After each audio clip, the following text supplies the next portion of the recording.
The world doesn't know their names. No headlines, no scandals, no trace.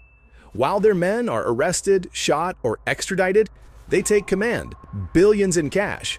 Companies that are just fronts, and an empire built on blood, which they control with a smile. These women are not victims. They are the architects of the cartels. And the last woman in this video, she could be guarding the most dangerous secret in the drug world. Stay until the end. You'll never believe that men are the bosses again. Let's start with the first woman, Rosalinda Gonzalez Valencia, the accountant of violence. Rosalinda is the wife of Nemesio Oseguera Cervantes, better known as El Mencho, the leader of the Jalisco New Generation Cartel, CJNG. This cartel is considered one of the most brutal and fastest-growing drug empires in Mexico. While El Mencho is notorious for his ruthless methods, Rosalinda has long been the silent power behind the scenes. Born into a family deeply involved in drug trafficking, she learned early on how to launder, move, and hide money. Rosalinda managed a complex network of companies and front businesses that funneled billions of dollars through restaurants, fashion stores, and agricultural operations. She used the cover of legitimate businesses to secure the CJNG's financial structure. She was arrested for the first time in 2018. The world hoped for answers, but Rosalinda remained silent. A second arrest followed in 2021, this time with greater media attention, and again, no statement. In 2022, she was unexpectedly released. Many believe that she continues to act as chief financial officer to this day, discreetly but effectively. Adriana Mesa Torres, the silent heiress of the Sinaloa cartel. When Ovidio Guzman, the son of Joaquin El Chapo Guzman, was extradited to the U.S. in early 2023, the Sinaloa cartel faced a leadership crisis. Who would now take control of its structures, its connections, its money? The answer given by many experts: Adriana Mesa Torres. Adriana is not only Ovidio's wife, but also the daughter of a high-ranking Sinaloa member who was murdered in 2007. She comes from a cartel dynasty and has known the rules of the game since childhood. She stays out of the public eye, gives no interviews, and avoids any kind of attention. But she is known for managing her husband's financial and real estate networks. Reports suggest that Adriana not only controls millions, but also maintains contacts with other cartel groups, as a mediator, as a strategist. In a male-dominated world, she is a silent power that holds many things together. Jessica Johanna Oseguera, daughter of the Don, entrepreneur in the shadows. Jessica, also known as La Negra, is the daughter of El Mencho and one of the few women who has openly become an entrepreneur. Despite her family's affiliation with one of the most dangerous cartels in the world, she founded several companies, including restaurants, marketing firms, and agricultural businesses. But in 2020, she was arrested in the U.S. while attempting to attend her brother's hearing. U.S. authorities accused her of using these companies as a front for money laundering operations. She was sentenced to 30 months in prison. Shortly after her release in 2022, she disappeared from public view. However, insiders believe that she continues to play a central role behind the scenes, especially in the international part of the cartel's finances. Griselda Lopez Perez, the mother of the new generation. Griselda was once married to El Chapo and is the mother of Ovidio Guzman.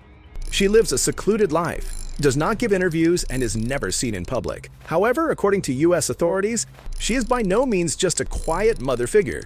She is said to have laundered large sums of money for the Sinaloa cartel via bank accounts, company holdings, and real estate. Despite her close ties to the cartel's leaders, she has never been arrested. But since her son's extradition in 2023, more and more investigators are on her trail. There is speculation that she is actively helping to manage her ex-husband's legacy.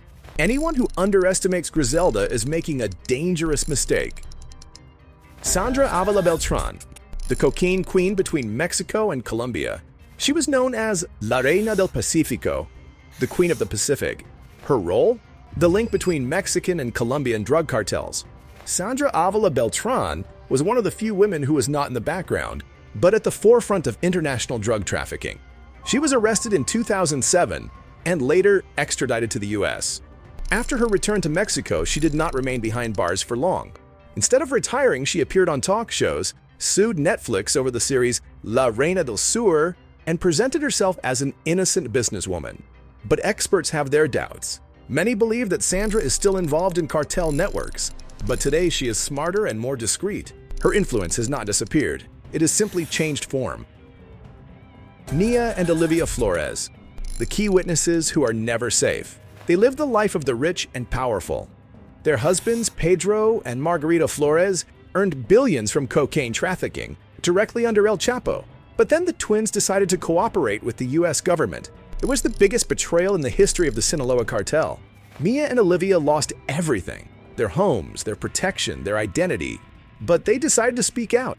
They wrote the book Cartel Wives, appeared in interviews and reported on life alongside the Marcos.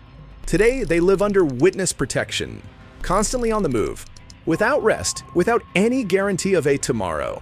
While Mia's involved in media projects, Olivia remains more reserved. But both know that the cartel never forgets.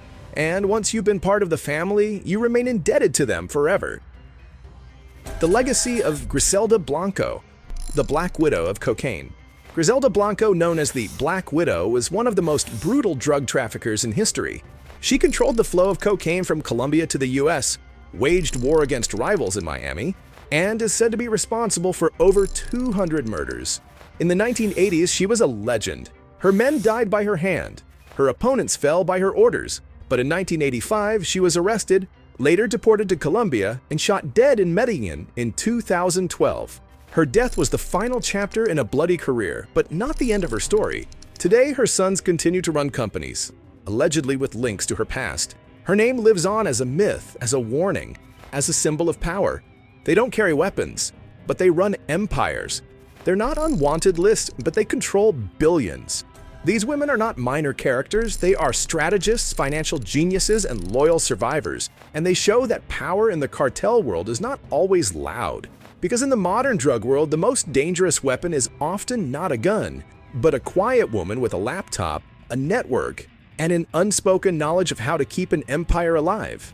They are the invisible backbone of the narco world, and they are not disappearing. They rule from the shadows.